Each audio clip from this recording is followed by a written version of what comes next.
اعوذ باللہ من الشیطان الرجیم بسم اللہ الرحمن الرحیم۔ آج جو موضوع ہے وہ ہے نماز میں قنوت۔ تو آج ہمارے پاس کتاب ہے نماز پیغمبر حسین الامینی کی لکھی گئی، اور صفحہ نمبر اس کا ہے 138۔ اور قنوت شیعہ نماز کے دوسری رکوع کے اندر جو ہاتھ اٹھاتے ہیں نماز کے حالت میں، تو ہم اس کو آج ثابت کریں گے اہل سنت کتابوں کی روشنی سے، احادیث کی روشنی میں۔ تو قنوت کیا ہے؟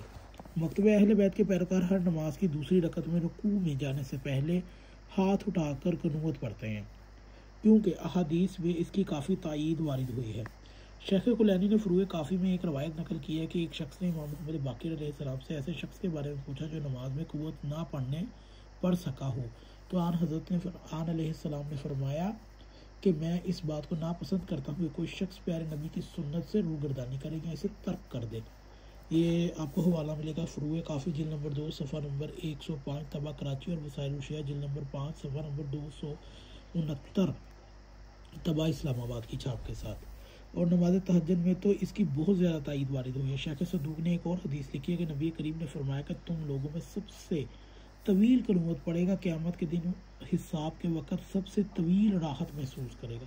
من لا یزل فقی جلد نمبر 1 صفحہ نمبر 274 طبع کراچی کی چھاپ کے ساتھ۔ اب آتے ہیں جی اہل سنت کتابوں کی طرف کہ بخاری شریف میں قنوت۔ امام بخاری نے قنوت سے متعلق ایک پورا باب باندھا ہے جس کا عنوان ہے باب القنوت قبل الرکوع و بعد۔ تو ترجمہ ہے کہ یعنی باب قنوت رکوع سے پہلے اور رکوع کے بعد، اور یہ تفسیر الباری شرح صحیح بخاری کی جلد نمبر 2 صفحہ نمبر 97 طبع کراچی کی چھاپ کے ساتھ ہے۔ اہل حدیث عالم حاشیہ بخاری پر کیا لکھتا ہے کہ بخاری نے یہ باب لا کر ان لوگوں کا رد کیا جو قنوت کو بدعت کہتے ہیں۔ اہل حدیث کا مذہب یہ ہے کہ قنوت رکوع سے پہلے اور رکوع کے بعد دونوں طرح درست ہے۔ نمبر یعنی کہ 4 نمبر کے اوپر آپ کو یہ حوالہ مل جائے گا، مطلب کہ تفسیر الباری شرح صحیح بخاری اور صفحہ نمبر جلد نمبر 2 صفحہ نمبر 97 طبع کراچی کی چھاپ کے ساتھ۔ شافعی کہتا ہے کہ قنوت ہمیشہ رکوع کے بعد پڑھنے، اور حنفیہ کہتے ہیں ہمیشہ رکوع سے پہلے پڑھے، مطلب کہ شافعی اور حنفیہ کے نزدیک قنوت جائز ہے۔ تفسیر الباری شرح صحیح بخاری اور جلد نمبر 2 صفحہ نمبر 97 طبع کراچی کی چھاپ کے ساتھ۔ اس سلسلے میں بخاری شریف کی ایک اور حدیث سنیے گا۔ عاصم بن سلیمان کہتے ہیں بخاری کی حدیث اس لیے لائی جا رہی ہے کیونکہ اہل سنت کے نزدیک بخاری صحیح ساری حدیث ان کے ساتھ صحیح، اور ان کا اجماع ہے کہ یہ صحیح ترین کتاب ہے۔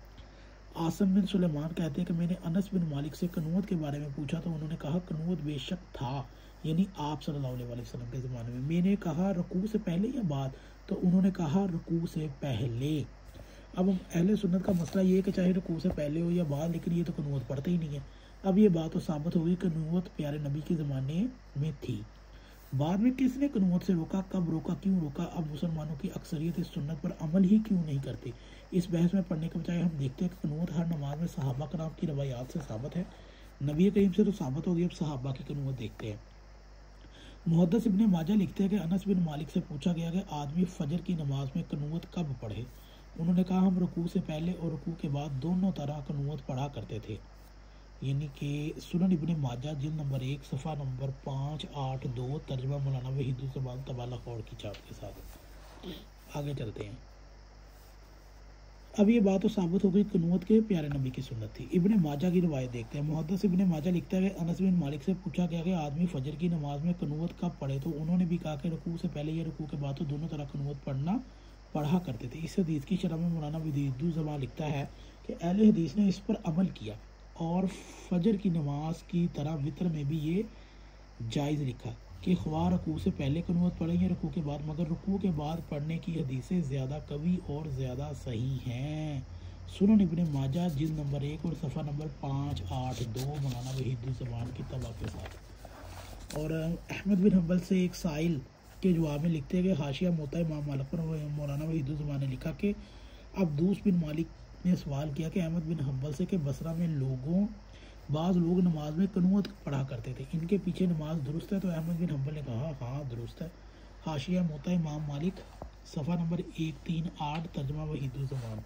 یہ روایت بھی ذی شعور کی آنکھیں کھولنے کے لیے کافی ہے۔ مسند احمد اور فجر مغرب عشاء کی نماز میں قنوت پڑھنے کا بیان۔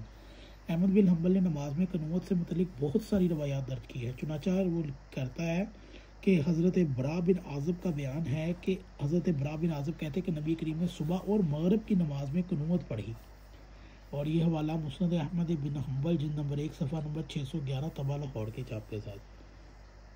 اور اس کے علاوہ ابو ہریرہ روایت کرتا ہے کہ نبی کریم نے عشاء کی نماز کی آخری رکعت میں دعائے قنوت پڑھی، اور یہ مسند احمد بن حنبل جلد نمبر 1 صفحہ 611 شائع کردہ فریق بک سٹال۔ اور ابو ہریرہ کا فجر ظہر عشاء کی نماز میں قنوت پڑھنا۔ ابو ہریرہ کے فجر ظہر عشاء کی نماز میں قنوت پڑھنے کے الفاظ اس طرح ہیں کہ ترجمہ حضرت ابو ہریرہ نماز ظہر، نماز عشاء اور فجر کے آخری رکعت کے رکوع میں دعائے قنوت پڑھا کرتے تھے، اور یہ حوالہ آپ کو ملے گا مسند احمد جلد نمبر 1 صفحہ نمبر 612۔ تو یہ تھا کہ شیعہ نماز میں قنوت اہل سنت کی کتابوں کے